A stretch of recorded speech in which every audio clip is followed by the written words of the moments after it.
And welcome to the Smoke Break. We're here every Sunday from 9 to 10 a.m. on Shady Pines Radio, as well as Pretty Dope Xperience Radio. I'm your host, Joel Palzane, here with Zoe Schwartz. Hello. And Taylor Barrett. Hola. Excellent. So this week we're talking about anxiety, and boy, is it a time to talk about it. But I think it's important. So the first question I'm going to ask, and maybe y'all can relate, does your anxiety ever become other people's anxiety?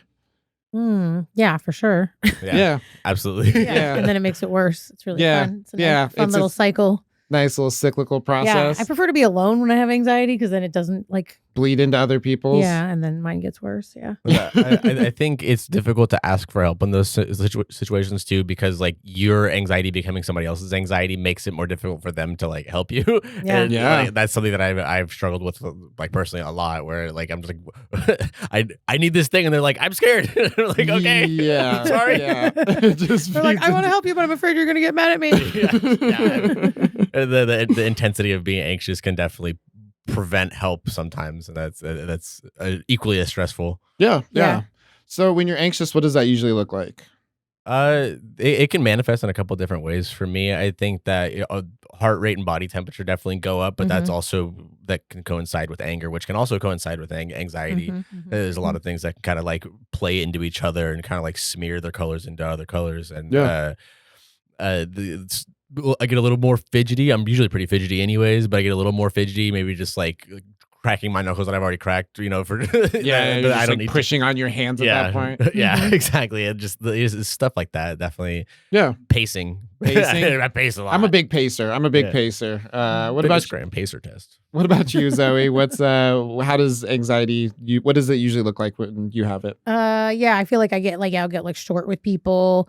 And I'll get more irritable. I don't know if physically you can see it, but you can just I'm one of those people that my mood is real obvious. So yeah, I don't know if I physically get agitated, but I definitely probably I do. But I think it's more you can just tell my mood changes because I'm one of those people that my mood is very transparent. Yes. I think I just get more irritable. Yeah, I can manage less. Things irritate me quicker. I wear it in my face a lot. Is that? Yeah. For sure. I wear it in my face. Yeah, and I'll just stop talking as much. I mean, I'm a real chatty person. Yeah, you can tell when I'm in a good mood, and if I stop talking, I mean, that's not always a sign that I'm in a bad mood. But it's a pretty good one. But that is something that when you're a chatty person, people always think you're in a bad mood. If you're being quiet, you're no. Sometimes I'm just out of it. But but just trying to process. But that is a good sign. Yeah, I get quieter and I'll get just tighter acting. Yeah, for sure. Yeah, definitely. What about you, Zane? It's really obvious. But yeah. I interrupt people because I get nervous. No, I would say that, I definitely I feel I stutter because of my speech. I'm somebody who kind of prides themselves on their ability to speak. So when I'm anxious, I'm much more I was thinking of your shaky leg. No, that's not an indicator of anxiety. That's an indicator that I'm alive. I think it speeds up though when you get a little anxious. Really? I've noticed a different. Or when you're focused. I've noticed that I've been playing a game and just hearing boom boom boom boom boom, and I think it's the I thought it was the dryer with like a bed sheet in it or something. Yeah. And I look over and it's just your leg going crazy, and you're just writing. You're just writing jokes or writing music, and I'm that's gnarly. You're locked in. Those pistons are firing. The irritable thing I can definitely I would say that I have a shorter fuse, which especially as somebody with bipolar, my fuse is already kind of it could be anything, but with anxiety, if I'm anxious about something, then my fuse is so much shorter. I would definitely say the last one would probably it would be the irritability is the one that I really have to watch out for. That's the one that I guess it shows up for me because it's just I'm a very for the most part happy-go-lucky person, but when I'm anxious, then that's when maybe my shorter fuse kind of shows up a little bit more present. And, I don't know if you can, but I can definitely feel when that threshold is crossed and it feels different, and it's hard to tell where that threshold is because it can be very, very short. Sometimes it can be I can shoot the shit and bullshit with and then slang insults, you know what I mean, and just have a good time and do that banter. Sometimes. Yeah, just classic Canadian style banter and just talk the shit. I'm I'm on an episode of Letterkenny, but sometimes one thing will be said and I'm just that was the first thing and the last thing that and now I'm upset. And it's it's a totally different feeling. We've talked about you feeling you have shark eyes, and I've called mine hawk eyes and shit like that. it's a very different feeling where you're just suddenly. Yeah, well, and you can kind of like take things differently if you're anxious, like something that might not bother you if you're like normally just if you're just you and you're just kind of tuned into the way that you feel about things. But if you're anxious, like something that somebody says can be like triggering and you just kind of like react to it and you're just like, usually this wouldn't bother me, but like this time it does. Yeah, just because I had A, B, and C on my mind, and that was the fourth thing that I needed for to complete the circuit of my frustration, and that like there's this one phrase, whatever it might be, made me realize like how short my threshold was today. Yeah, it's always a frustrating surprise when it's a short threshold. I was just thinking it happens to me at open mic sometimes, like when somebody talks about a topic that I think they shouldn't talk about in a way that I don't, or like something that I'm sensitive to, like a punching down joke or something, I'll be like sitting there, like I'll get real pissed real quick. Like, do you ever have to try to give yourself the benefit of the doubt that like maybe they don't know about the concept of punching down, but it's also like if they're up there putting themselves on stage, they should probably know about that at that point. I mean, and I was going to say, I think it's not just in comedy. I think it's like in life too. Like if somebody says something shitty about somebody that's marginalized, I tend to get hot real quick. So I think, but I do notice like at a mic, you're trying to stay chill and relax before you go up. Yeah. So that's when I've noticed it like lately, like I'll just be like, God, I just got real pissed off. Like I'll have to like go over to, like if I'm by myself, I have to like go over to other people and be like, this motherfucker, like, just to like work it out. Cause otherwise I'm like going to bring that energy on stage. Or you know what I do? If I do genuinely think it's something that I want to say something, I'll just get up and say, hey, you know what? Actually, it's not chill. Also, those people don't like you anyway, or some shit. I'll say something. Yeah, exactly. They don't care what you think about them. What about with like worry and stuff like that? What are the things that you tend to worry about? I worry about what other people think. I think probably that's one of my least favorite ones, like comparisons, that kind of stuff. I really hate that. Yeah, I'm with comedy. Like you worry if it's going to be funny, which like totally affects whether it's funny or not. So it's like a vicious cycle where you're like, if you're just in a not funny mood, something could not come out funny. And then, and then it makes you feel not funny. And then, That's a weird thing with comedy too, is that it's like, if you're doing a musical performance, like even if you're frustrated, you can still, you know where that note is and you need to hit that note at this time. With comedy, it's like, if you're not in a good mood, you can't sell that you're in a good mood, unless you're a great actor, which, like, so kudos to people that can do that. But that's so difficult. You're a great actor. Why are you doing comedy? I mean, gotta start. But yeah, that's just like hiding that would be very difficult on stage. I can imagine. Yeah. What about you? What do you tend to worry about? I think I've been a little bit better about judging myself off my own standards versus other people's standards lately. But that's still something that is like, you can't not. Like it's impossible for that to like not pierce through your consciousness. Yeah, we all fall victim to that. Yeah, we're absolutely. Human. It's impossible to not do that. And a lot of comparison, like you said, like people that are at my age or people that are in similar interests in me that are better than me at things that maybe participate in it less, and that's frustrating for me. And I have to kind of just remind myself that I'm in it for the for the experience, for the journey, especially when it comes to hobbies. I guess that would be the best answer for me, is that like things that I'm passionate about that I enjoy doing is where I find myself falling victim to that comparison a lot. Yeah. Same here. Yeah. No, I think that's good. What about you, Zane? Let's see. I worry that people think the worst thing about me. That's whatever the worst thing could be. I'm just like, that's what they think about you. It's just like, oh wow, that's definitely not like the best thing to think of, but it's I guess it's like whenever I feel like I've conquered something, like it's just a next thing of just like, well, if they don't think this, then maybe they think this, or maybe they think this. Worst case scenario. Yeah, like kind of catastrophizing of just being like, what is the worst thing somebody could think of you? That's probably what they're thinking. What's the thing you love most? It probably hates you. Yeah, I think I have a habit with that too, and it's ringing true because I call my dad worst case scenario Bill, because he always, but it's often like the least likely too. That's actually like a good reality check. It's like, okay, yeah, like that could happen, but what is the chances that that's going to happen? Like, what has usually happened? And that's that whole like reality checking or whatever. But because my dad, I grew up with a dad who was like, what if this happens? But now that I'm an adult, when he does it, I'm like, yeah, I mean, it could, but also we have no control over whether it does, and it's probably not going to, because it hasn't up till now. Yeah, like the what if you get hit by a bus scenario, where it's like, that could happen. There's no really dodging that like extreme catastrophe of what if you got hit by a bus or there was a shooter or something. Like that's terrifying, and that's a rough reality that we have to live in. But that's not stuff that we should like not necessarily not dance around. You should obviously have precautions, Yeah. but it shouldn't be things that you live your life by. No, but I definitely can relate though, because I do. I that's like the voice that I try to fight, because I've gotten a lot better. But yeah, like, like that was one of the things my dad definitely planted in me, was like, what if this happens? I'm like, with experience, I was like, yeah, it's probably not as likely as he wanted me to think it was. Like, yeah.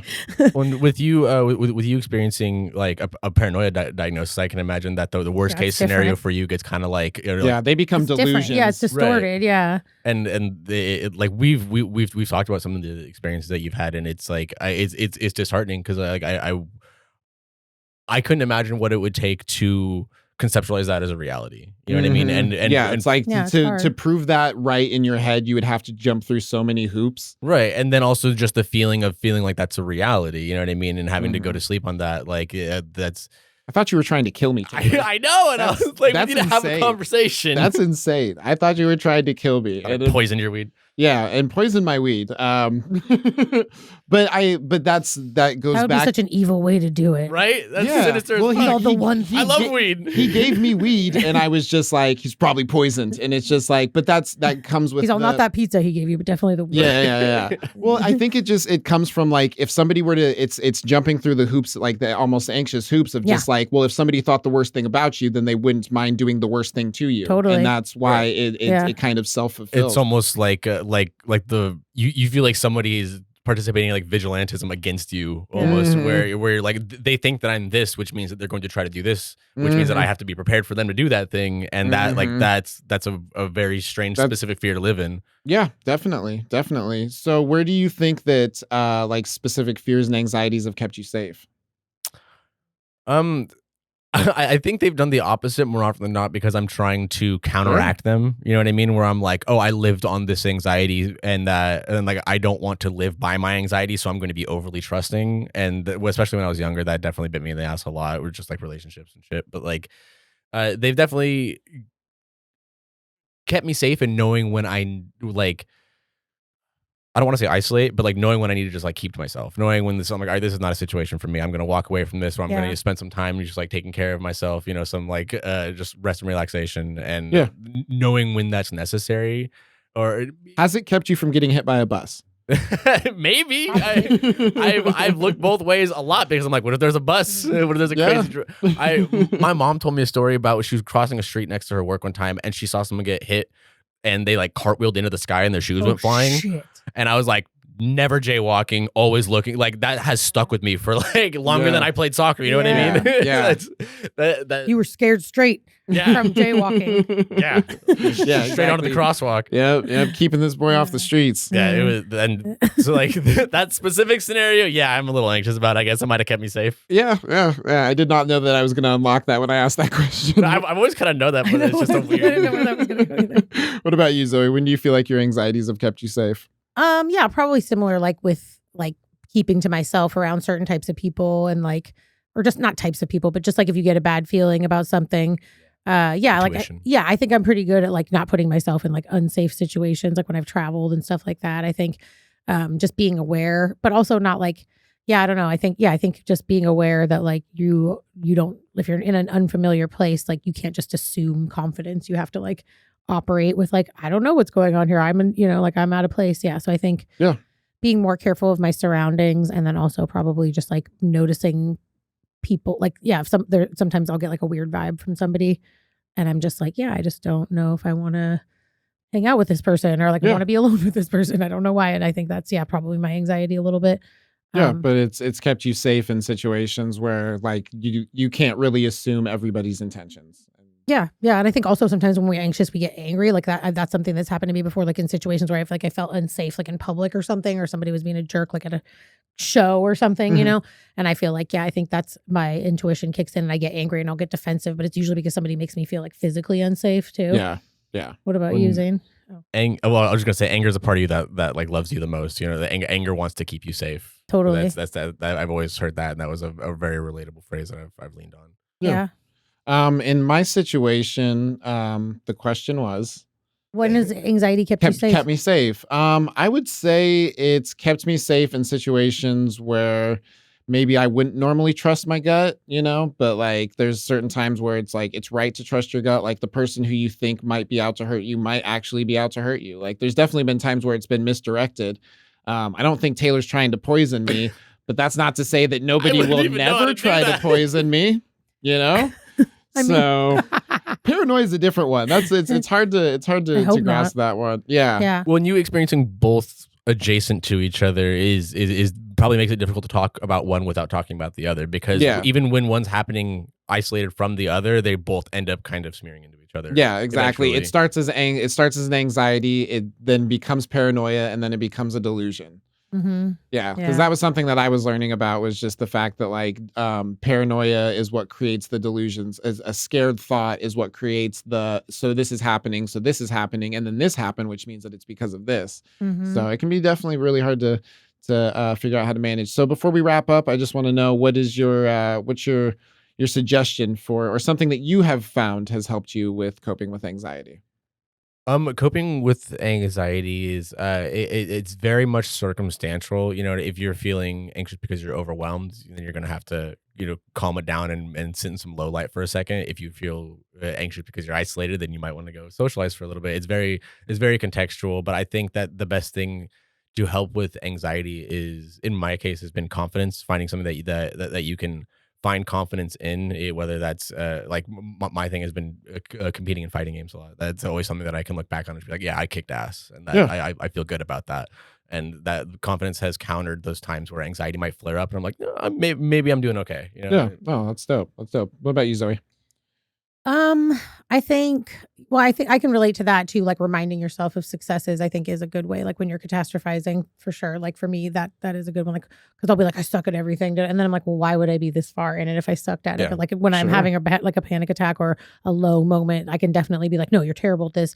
And then it's like, well, then where did all this coming from in your life? So that is a good reminder. But I think the thing I thought of, like for most, honestly, like my key things, like go outside, go for a walk, like that's always been my if I'm having a panic attack and I just don't know what to do, like fresh environment. Get outside specifically, go for a walk outside, like leave my phone. That's a big one too. Yeah, I think I can see that being a pretty big source of anxiety. Yeah, it's just like being present. I think like finding a way to and getting out of the situation, trying to break the cycle. Yeah. Sure. What about you, Zane? I would say for me, just breathing. Breathing is something that like it's something we do our entire lives, but we never really think that much about doing until like never really think about breathing until you can't. Yeah. Like when you're like super anxious and you're like, I can't breathe. And you're like, I didn't realize how important breathing was. The first time you get the wind knocked out of you and you're just like, oh, wow, this is rough. This can just go away. Or near drowning. Yeah. Breathing is something that like you do, it sustains your life. But like if you tune into it and make like a conscious effort to be like intentional about it, it can be really, for me, like really healing and just allow me to kind of reconnect. And a point that you've always made too is that like people like, well, have you tried breathing? It's really easy to brush off. It's like, yeah, no shit, I've tried breathing. But it's like maybe you're not understanding exactly what's being asked when someone asks, have you tried breathing? It's like conscious, specific breathing techniques. Yeah, breath work. Yeah. Yeah, definitely. All right, well, we're going to take a real quick commercial break, and we'll be right back with the smoke break. We're here every Sunday from 9 to 10 a.m. on Shady Pines Radio and Pretty Dope Xperience Radio. And we are back with the smoke break. We're here right now. Okay, cool. So let's talk about misconceptions. Be here now. Be here now. Exactly. So misconceptions. There's something that I feel like we've all had, but trying to figure out where they are, when they are, how we react to them can, have varying degrees of success. What do you feel like is the biggest danger with having a misconception? I would probably say that you'll overlook a lot of your own experiences. For me, my diagnosis with PTSD was like kind of opening, like or eye-opening, because I always viewed PTSD as something that like prisoner of war people have. You know what I mean? If somebody came back from Vietnam and they have PTSD, that makes perfect sense. Now they can't participate in 4th of July because of the fireworks. That makes perfect sense. But somebody that had weird, really specific experiences with like abandonment and just like familial issues, that it's hard to not just kind of bury that underneath like, will that cause depression and anxiety? Sure, that makes sense. But digging a little bit deeper and taking a test on PTSD, legitimately acknowledging the way that those past experiences have affected me, right? And like giving myself credit for feeling the way that I felt and like legitimizing that I wasn't, just like being weak about it. That was something that was a harrowing experience for me, and I'm allowed to feel the way that I felt about it, and that unlocked a lot of opportunity for me to now address that properly, instead of just be like, well, maybe it's not this, maybe it's just because of this thing. We took a test, we found the answer, now we know how to handle it. And the misconceptions about what a mental illness, what a specific mental illness actually is or actually looks like, is dangerous, because you'll overlook a lot of your own experiences. Yeah. Well, that makes me think about how like there isn't really a diagnosis for trauma, and it's I think PTSD can be just like an umbrella term for like having a traumatic childhood or like multiple traumatic events in your life, and I think we just don't have like the right diagnosis for that. And like as somebody who has to diagnose people, not to say that PTSD isn't valid, I just think it's like the most valid thing we have, but I think it's because there's a lot missing about trauma like diagnosis in our diagnostic system that we have. It feels like the scale was just like, how much trauma did you experience and how does that still affect you? And if you hit a certain threshold, then it's like, oh, yep, you have it. And so I think that trauma needs like trauma treatment specifically needs to be put under a microscope a little bit more effectively sometimes. Totally. Yeah. No, I'm glad though that like that label was helpful, because I think there's probably a lot of people that don't get a PTSD diagnosis that have like similar, because their background is similar. Like it's more like a lot of different things, not one thing, like how originally PTSD was thought of as like one big traumatic event. Yeah, now you have nightmares and you can't listen to fireworks. Yeah, but really there's a lot of people that I think are probably suffering with similar because of like just several traumatic things. Good. Trauma is pretty widespread as to how it can look and how it can affect you, and it's worth giving yourself the credit of looking back and being like, that was a horrible experience for me, I might need to talk to somebody about that. I was just gonna say, I think trauma, we define like what's traumatic for us too, right? Like I don't think there's really like a definition of something that's traumatic. It's how it affects you that makes it trauma. Absolutely. Definitely.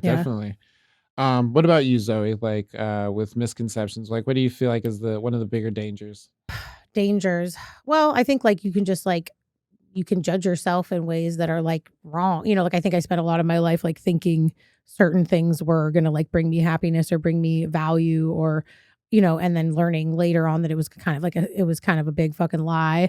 And that a lot of my like challenges in life were based on things that were not true about like what I need to know about myself. So I think for me, it was like about my relationship with myself and like what makes us valuable and stuff. I think those were, so I think, I think that's really harmful. What about you, Zane? Yes. Let's see. I would say the biggest problem with like misconceptions for me is just, it doesn't give me like I can't make the right call if I don't have all the information. Right. So like I find myself reacting to something, and then because I don't have all the information, I'm not like reacting to it correctly. And it may feel like it's correct because I think that I have all the information, but like once I find out what more information actually looks like, then I'm able to properly, meet whatever situation I'm dealing with the right amount of energy. So you're saying like the misconception of like not, or like thinking you have like the full picture, and like when you don't have the full picture. Yeah, definitely. The willingness to dig for all the information. That is something that I've noticed you're particularly good at, is like, well, hold on, let's figure out all the things first. And it's just difficult to navigate that when someone's anxious or frustrated or angry. Or paranoid, because that's where the misconceptions can come from. It's just like I don't have all the information, and then I think I'm operating with all the information, and it's just like, no, man, you're operating on coincidence, and that is a dangerous point to try to work from. And I will say, despite your paranoia diagnosis, like there has been some pretty bizarre coincidences that I've seen that I'm like, I don't know if I'd be able to handle that any different. You know what I mean? Like there's some weird shit that's just happened where I'm like, I can't even blame you for thinking that. Like, that's just trippy. That literally just happened 3 things in a row, and you're like, well, I mean, is it a misconception if you think you have all the information? And the answer is yes. So what's a misconception that you think that you've had about like life in the world in general? My biggest one was definitely that everybody's goal was to stop playing the game. And I mean that in the sense of like the way that you act when you come home from work and you're like, oh, finally, I'm done with all that bullshit. Like I figured like that was the goal, to become that all the time. And so I was kind of like that all the time. I really trying to check out a lot. I was making it a point to not mask and to not like participate in like the one specific thing that I can think of was like the ass kissing at work. Like that just didn't make sense to me, and I just chose not to do that. And I watched that have negative effects on my on my job, and that sucked. But I just assumed everybody was kind of on that same boat of like we want to get to a point where we're not masking, like we want to have a job. And I realized that not everybody's masking. That was a me specific. Can I ask you? Can I ask you a question that's kind of off topic? Sure. I know you've been going to therapy. Did you ever get like an autism? Like, yeah, I am going through that right now. I'm just waiting for a call from an autism specialist. I found out that the actual test is $900. So I might sit on that for a second, but I'm doing like you know how like SATs have like SAT practice tests, which are essentially the same thing. I'm doing that with an autism specialist, and it doesn't cost me any money because it's through my therapist. But that is something that I have been in expensive ass questions. Yeah. But the practice test is free, so I'm not paying. Yeah, I was gonna say somebody just gave me. We could talk about it after, but somebody just gave me a resource for like an online test that they use with their clients to like help them start exploring it. Maybe you already have access to it, but I'll share it with you. I've checked out a couple of things, but the conversation with my therapist was definitely the most like exciting like piece of news that I've had about it, because I'm like, oh, this is like the ball is rolling. I can talk to somebody that's like a specialist on this that can be like, no, it's this, yes, it's kind of that, it's the diet this, whatever. And it's I'm excited for it. No, that's super awesome. dope. What about you? What misconceptions have you had about like the world and life? I think like something I realized is that like a lot of my things that I thought were like my values or like my morals around like what makes you a good person or like what makes you a valuable person, kind of like what I was saying before. I think I realized that a lot of those were rooted in like really harmful systems that have like that I don't believe in, that I didn't realize like how like when I got really educated about like stuff like that. I think for me, I think it was really like a lot of the guilt and like shame that we feel is not because we're actually bad. It's because we're not living up to some like standards that are built to make us feel bad and to keep us in like a perpetual state of like trying to achieve or like be good enough. And I think like learning that like that was a trap and that's why it felt terrible and that like I don't have to adhere to those standards. That was like probably the biggest misconception that like changed my life, I think, was just realizing like, no, I feel guilty because I think I'm supposed to care about that, but it's not because it actually makes me a bad person, or like I feel shame about this thing, not because it's actually something I should feel shame about, but because I was told that makes me not good enough. And just like unpacking that and trying to figure out who I was after learning that was like huge for me, like a big part of my like worldview and perspective. Sure. Yeah. What about you, Zane? I would say for me that that good people get good things and bad people get bad things. Oh yeah, we don't deserve shit, huh? That's a really big realization. Yeah, none of us are owed anything. Yeah, you can. Well, that kind of goes along with what I was saying. It's like if you just do everything a certain way, you'll live super long, you'll have money, and it's like no, it's not. A lot of that shit is chance. A lot of that shit is luck, nepotism. Being white or whatever, being a man, being shitty, just like the willingness to taking step advantage, on toes. Taking advantage of other people. Yeah, exactly. Like we don't just get things because we're good. That's a big lesson. Yeah, it's a hard one. That's a hard one because I, for such a long time, just thought that like if you did good, then good things happened for you. You know, like that karma would, and it's just like I watched like nice people get fucked over and good people fucking prevail, and it's like such a bummer. Like realization. Yeah, it's a harsh reality that like the most generous people have such little things, and that's partially because they're giving away a lot, but that's just what they want to do, and the people that have the most are the ones that they have that because they're taking it all. And that's a weird dichotomy. I mean, I think there's like value in like I think people that put positive things out into the world definitely like create more positive environments and more expansive environments, but like on a core level, there's no like magic way to like have a good life other than learning how to appreciate the small things. Yeah, you can create a life that's better for everyone else, but you can't necessarily like just by doing good create a good life for yourself. So right before we wrap up, I just wanted to ask, how do you react when a misconception that you've had has proved wrong? Well, if it was a misconception, it would be already proved wrong.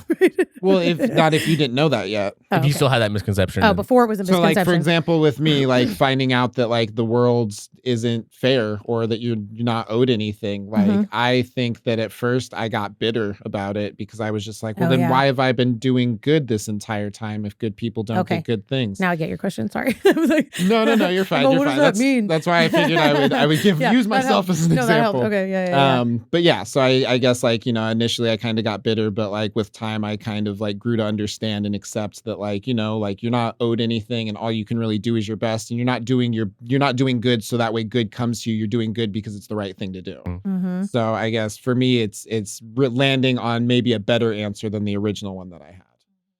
So what about you? Reiterate the question one more time. How do you react when you find out like a misconception that you've had is proved wrong? Well, I think it totally depends on the misconception, but I think like for the one I was just talking about, like at first it was like anger, kind of almost like you said, like, but I think anger, like we were saying, anger has a purpose. It's like, it's you being like, no, I was done. That was that was unjust. Like me spending time feeling bad about myself or judging myself in this way for mine, not for yours necessarily. Sure. But yeah, like, so I think anger for me first. Yeah. Yeah. And I think it's like that, what do they call it? They call it like, I don't know. It's like cognitive dissonance or something where it's like something happens. I love that phrase. Yeah. Where it's like, you're just like, it feels upsetting because it feels like it disrupts your worldview in a way that you're like, I don't know where everything fits then right now, if that's wrong. And somebody explained it to me one time, like, it's like if you were raised religious your whole life and then you realized it wasn't, and then it's like everything just crumbles around you and you have to like re-understand yourself. Like I think when it's a big misconception, that could be you have to start considering things that you consider to be blasphemy. You know what I mean? You might have to take some science classes and consider evolution if you're shedding that veil of religion. You know? Yeah. So I think anger, and then it was like freedom. Yeah. Anger, like a removal of shame. Like once I got over the anger, I think for me. What about for you, Taylor? What about you? It's usually like a level of sadness, like the biggest one. You're like grieving your old ideas. Yeah, because it feels like I was participating in this game that it didn't feel like a game, but it felt like I was participating in this thing that only I was making progress in, that didn't benefit me at all in the future because nobody else was participating in, and now I have to start from ground zero and work my way back up, like from the start, way behind everybody else, and that's like. It feels like I'm grieving the loss of the progress that I made. That was my personal progress, because it feels wasted on isolation or things that were only valuable to me, which are still valuable to me. But now it's like I wasn't participating in the real world or something, and now I have to start over, and it just feels like I'm behind, and the mountain got steeper, and it's frustrating. Yeah. Okay.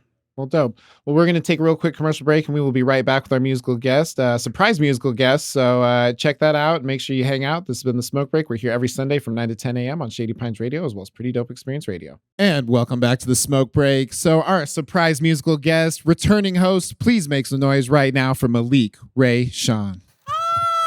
I'll make my own noise. What's poppin', people? Malik Rayshon here. I'm going to be sharing a few unreleased songs with y'all. Smoke Break exclusive. The Smoke Break exclusive. You can't hear this anywhere else. And if you're interested in hearing these songs for yourself outside of this space, then I'll share with you my SoundCloud, Malik Rayshon, MalikRay, as in yes, SHON. Comment on any of my songs or send me a message and comment the number 47. I'll send you a link, secret link. Don't share it to nobody, but if you do, I won't know. The songs that I'm going to be doing are from a project that I've been working on for way too much time. If you know me, you know this is something that I've been literally working on since 2019, late 2019. The project means a lot to me. I'm excited to be delivering y'all this content. Again, the Smoke Break exclusive. So we're just gonna, before we get into it, the context of these songs are based upon what hip hop means to me as a person, as a creator, as a lifelong learner, a student of life, a student of lessons. But I'm gonna let the music speak. And we're going to start with this first song. Let's get it. Where would I be? Where would I be? Oh, where would I be? Where would I be without you? Where would I be without you? There ain't no me without you. You'll never see me doubt you. Shit, I don't even know how to. Hip hop, what I'm about to. And it don't stop, this is round two. I've been going off since I found you. Only thing I'm reading about you. Ooh. Living this life is giving me purpose. walking the line by writing these verses. Searching for nirvana while I'm reversing curses. Going hard for my Ohana, they're the only ones that deserve it. Where would I be? Where would I be? Where would I be? Probably somewhere in the gutter. Where would I be? Where would I be? Where would I be? Somewhere I couldn't help another. Hip-hop is using me to renew the peace, so I'm shining like a diamond with no jewelry. When I die, don't you cry in my eulogy. Just take pride in when I'm brighter than I used to be. Even a fool can see, that means I reach the blind, leaving the demons behind and guided by divine forces that you can't see with your two eyes. Sure to rise, open my third and sort through mine, yeah. Where would I be? Where would I be? Where would I be? Probably somewhere in the gutter. Where would I be? Where would I be? Where would I be? Somewhere I couldn't help another.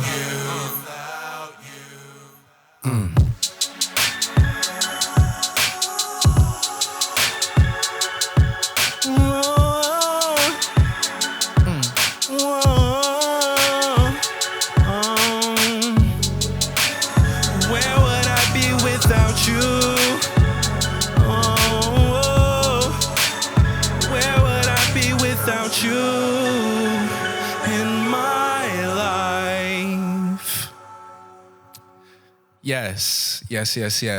So that song was called Where Would I Be? Just a testament to how deeply ingrained in hip hop my entire identity is. Just a little backstory of sort of like me as a person before music came around. I didn't particularly have a lot of self-worth. I was kind of just like, well, I'm just another person. I'm not special. I don't have like much to offer. I have things that I'm good at, things that I like to do. I like to express myself. I like to make things and like draw pictures or whatever. I like to talk, and mainly I just like to hear my own voice, I think, is what it boils down to, hence my podcast host background.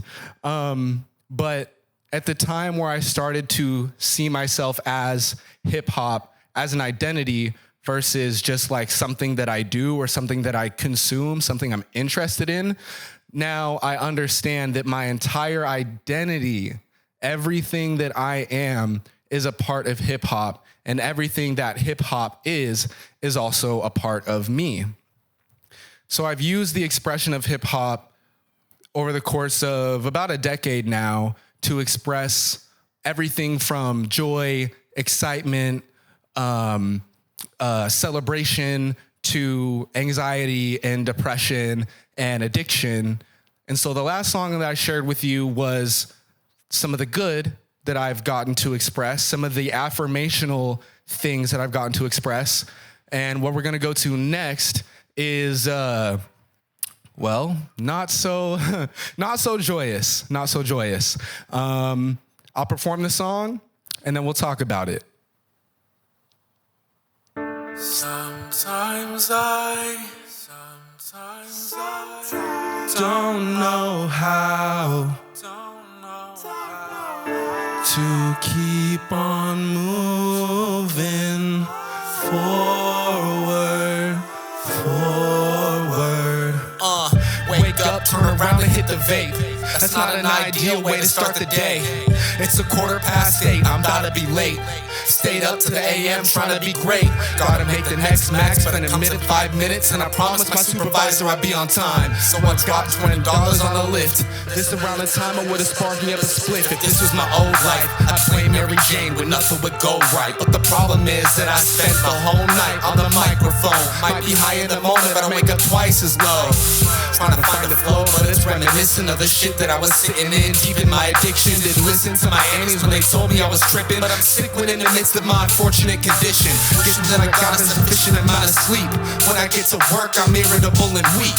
Imagine I can hit it on heavy amounts of weed. If I took a moment to slow down and breathe, I'd be a completely different person. But instead the toxicity worsens. I'm the source of all of my hurting. This around the time that some would try to call it curtains. Ain't nobody perfect, but I could do better. Spelt it out when I wrote my younger self a letter.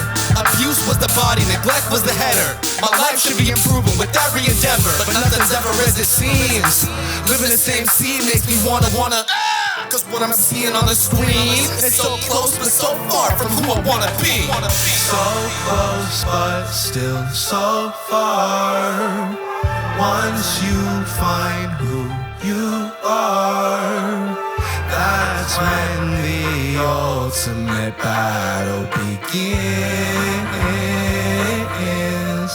within. Yes. Clap. Just kidding. Yeah, so that was how to, in parenthesis, not move on. I'm someone that loves to hold on to people, feelings, pain, trauma. It's really hard to let go and move on. One of the things that I've been in the process of letting go of and moving on from is my attachment to weed, which is something we spoke about on the podcast before. You heard lyrics referencing it in that last song that we just did, that I just did. Y'all didn't do nothing. But hopefully you click like and share. So that's something that I've been trying to move on from, as well as my mistakes, as well as my inconsistencies, lack of accountability. Throughout my life, I've had an interesting relationship with being honest, both with myself and with those around me. And that has put people in a position to be hurt by my actions and my inactions. So I have a concept that is the phoenix rising from the ashes. And that concept is really meaningful to me because so much of the ugliness of who I am and who I have been able to be reconciled with, deconstructed, and then reconstructed for the sake of awareness, expression, and hopefully inspiration for other folks to do the same. So this next song is called Phoenix, and it's essentially just sharing that process of how I've been able to deconstruct and reconstruct and how I see myself within the role of the Phoenix. We got a beautiful, vibey intro, something that just allows reflection, recognition, maybe things that you haven't thought about in a while, resurfacing, giving yourself permission to just feel what comes up. Not every song has to be packed with lyrics. Sometimes you just need to feel it. I promise I'm not freestyling, that just happened to rhyme. And I like to produce these vibey intros to set the tone. Like, I don't want to tell you what this song is about. I want you to feel it, pause, before the song even starts. So we gonna get into it. You can't keep me down, I'm always gonna get back up. It's been about 6 months now since I hit that blunt. I can pretty much count on me having some mismatched luck. No matter what direction the pendulum, I'ma always come back tough. Up and down, left and right, daytime or the night. I know I'm going down with no fight, ain't no one delaying my flight. I'm taking off with no hesitation, well on my way to my destination. Quote the Raven, nevermore will I cheat the game to get a better score. 47 to infinity, I'm embedded with divinity. Reimagine masculinity. Annies are witnessing within me. Resurrection every time that I rhyme, redefine what it means to be me, so that I can be free, come alive on the... Yeah. Rest in peace to the previous iteration. Embracing the flames when I'm faced with incineration. Replacing the stains on my name with dignification. It's gonna take great patience. I'm a phoenix and it's time for me to rise. You can see it when you look into my eyes. Yes. So that is Phoenix. I think I probably only have like 1 minute-ish to talk about it. So just, like I said, being able to reinvent myself through the music, to be able to have a deeper understanding of myself and my flaws, as well as my strengths and my triumphs. That is a space that hip hop has provided me. And that is why it's so important for me to constantly recognize that hip hop is a part of my identity. I am a part of the identity of hip hop. And if you want to follow me on my creative journey, I'm on YouTube and Instagram and SoundCloud at Malik Rayshon, MalikRay, as in yes, SHON. And send the number 47 if you want the secret link that you can't show anyone that I won't know if you do, so whatever. All right, that's been Malik Rayshon. We'll be right back after this commercial break. All right, and we are back with the smoke break. All right, thank you so much, Malik, for dropping. You dropped some music on the smoke break. Exclusive. Goddamn. No one else has access to those songs. Yeah, So yeah. thanks for allowing me to do that. It's kind of a gamble. I've never performed those songs before. Yeah, Nice. yeah. I think It you was did super great. impressive. It was super That was fucking awesome. impressive. Thank you. Yeah. I appreciate y'all's support and love. Yeah, absolutely, absolutely. So something you wanted to talk about is just creating for the sake of creating. You know, that those are Yes. unreleased tracks. So, you know, did you create them for the world or did you create them because it just felt good to create? Well, you know, it's interesting because my answer is actually both. But me first, for sure. Sure. Me first. The thought behind making it for the world, no. The thought behind making it for me first is that I am essentially providing myself the medicine that I need to process what I'm going through just by writing and recording and like listening to the song on my own like millions of times over and over. Obviously not enough to remember all the lyrics. But just the process of being able to give myself the medicine that I need drives the creation of it. And where it comes to the world is that I'm not the only one that needs that medicine. There's a lot of people who have similar experiences and traumas and like lessons that they've had to learn. And like when we're out in this life, like you're just thrown to the fucking wolves, you know, like hopefully you will make it through, but it's not as common for us to actually have like someone to look to or to look up to who's had a similar experience and can kind of like not necessarily guide us through it, but to just give helpful insight into their experience, and maybe they can take from that and learn from that and heal from that. No, I appreciate what you do, especially just in the space that you do it, being hip hop, of course. So, Man, I think hip hop needs that especially. I hear a lot of metal bands and like even alternative bands and shit just say that like when they started out, they were just making something that they wanted to hear. And I feel like there's a level of competitiveness that is definitely fun in hip hop, but I think a lot of people kind of owe it to themselves to just make shit that they want to hear. What am I looking for when I go on Discover Weekly Spotify? You know what I mean? What's tickling my fancy? Yeah. I love that that's how you describe it. But no, I agree with you 100%. It doesn't need to be a space where we're at odds with each other's to like fighting for attention like crabs in a barrel or whatever the thing is. It's like we all have medicine and it's all valuable.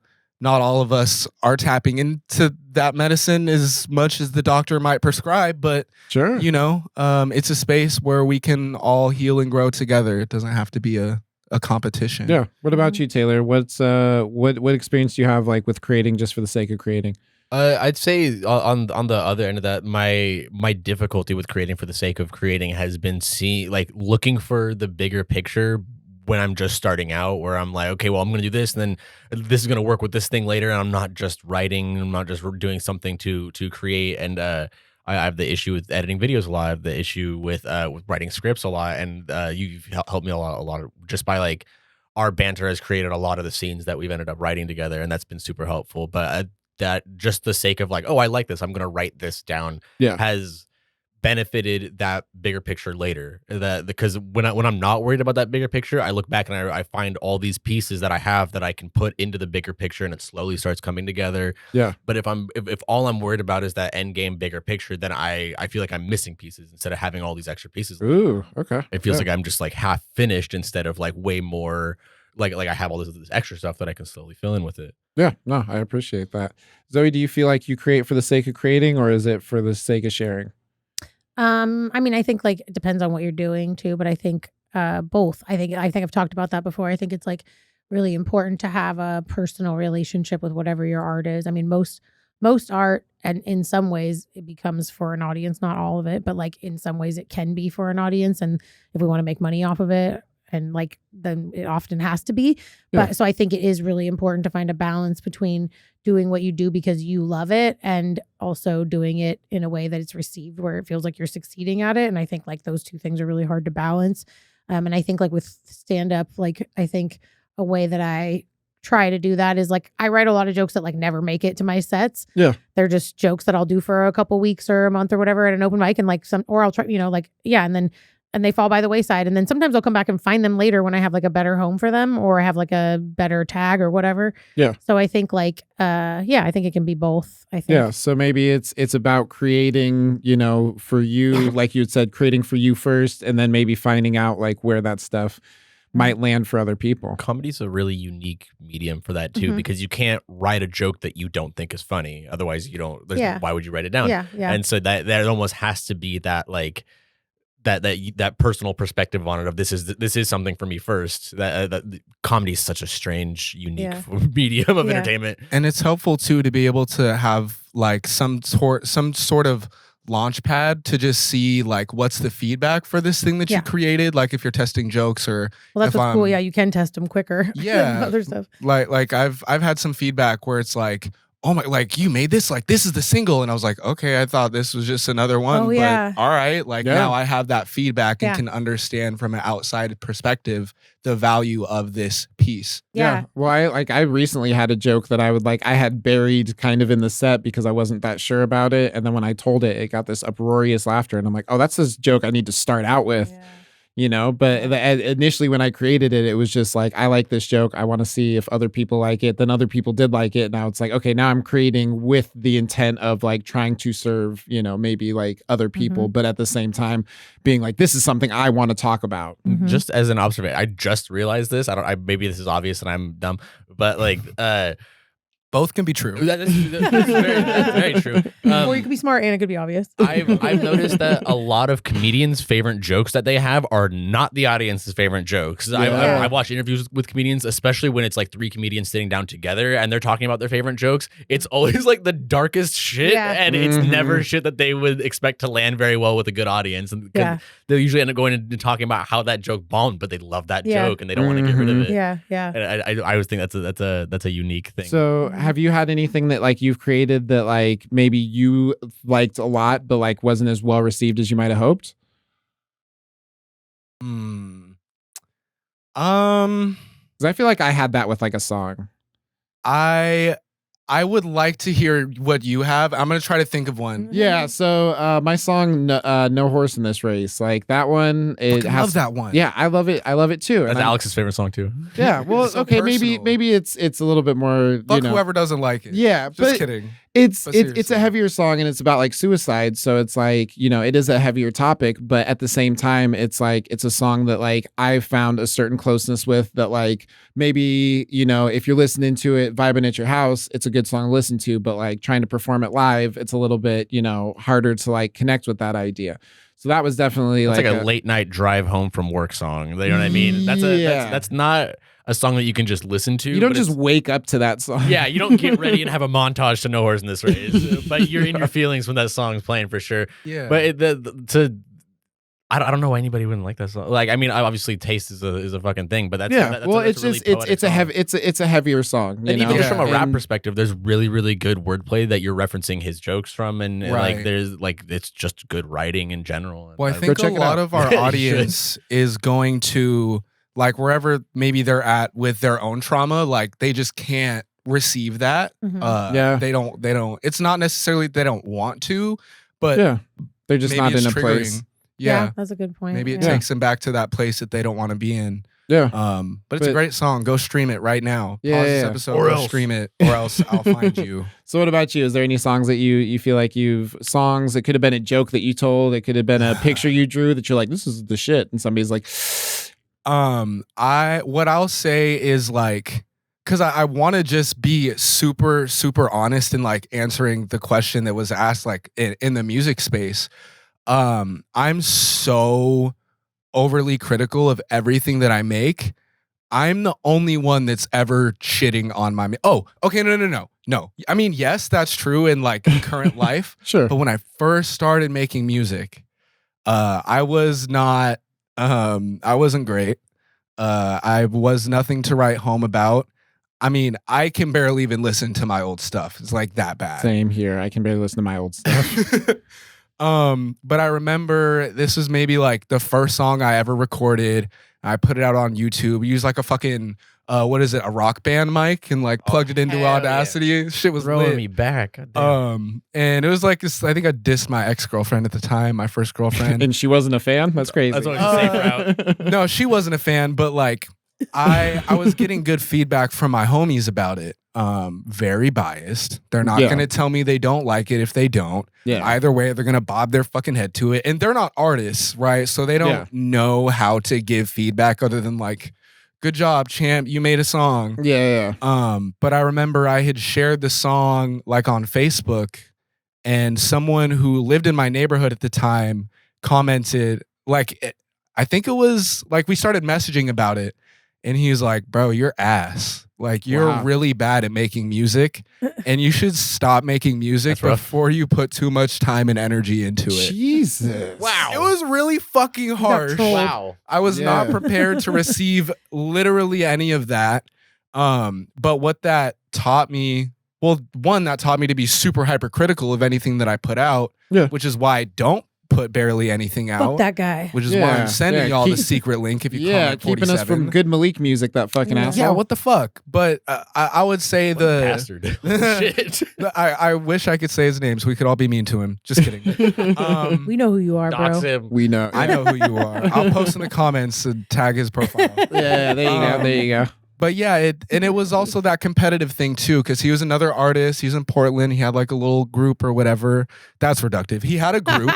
They made music. They're valid. A weird little group. Weird Little group. They're like rippity rapping or whatever.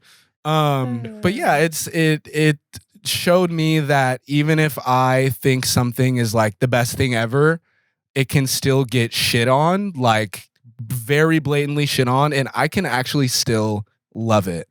Yeah. So yeah, that's my experience. Actually, with the song that I did want to say, so I wrote this song about my girlfriend having an abortion and how it broke my heart, and I was like super excited to have a kid, and she was like, no, and I was like, I guess, but also I always wanted to be a father. Broke my fucking heart, right? Made this song, I sang in it, right? What? Yeah, exactly. Whoa. Yeah, this is a song you've never heard of for a reason. You better send that shit, boy. You might have heard it just because I was like, yo, this is the first song. It was the first song I ever recorded. I sent it out to all my friends, and my homies just like, yeah.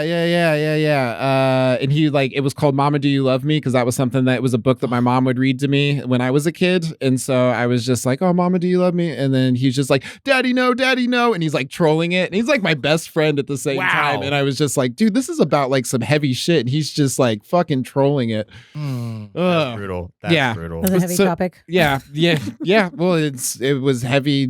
I didn't understand the complexity of the topic, but I also just didn't understand how to write a fucking song, or that maybe I don't have business singing. I think historically, your friend groups, I haven't known them very well, but I feel like you've been the most sensitive person, and that's not a jab at all.